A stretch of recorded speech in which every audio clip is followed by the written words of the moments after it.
welcome back to the channel. I'm gonna start doing like little short videos of stuff I think might help some people. Today it's on the Miata. Like I said, this is gonna be real short and to the point. Okay, we are replacing the fuel pressure regulator. I believe it's for NA and NBs. I'll probably clarify that in the thing below. But anyways, it's pretty simple. I'm gonna tell you all the tools you need. So far, I've just needed a screwdriver. Yep. It's underneath that hatch. You take the fuel pump out. It's all screwdriver stuff, and a trim tool to get the plastic things off, but you can use a flathead for that as well. Clearly, just in the tank. Take about 2 bolts off. Hose clamp.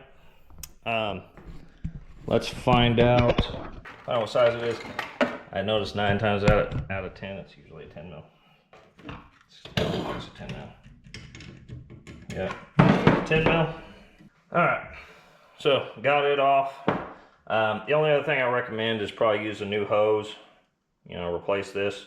Mine's still flexible because I have actually replaced the pump not long ago, so don't need to do that.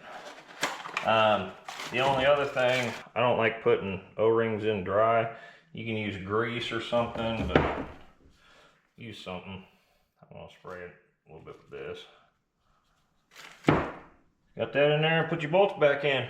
Then back in the car, like I said, this is all Phillips screws. I used 1 screwdriver and took everything out, and then a 10 mil socket. Should get you.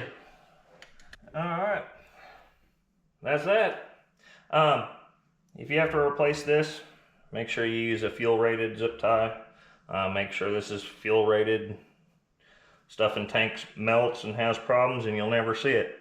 But anyways, if you would, hit the like and subscribe button. I'll catch you in the next one.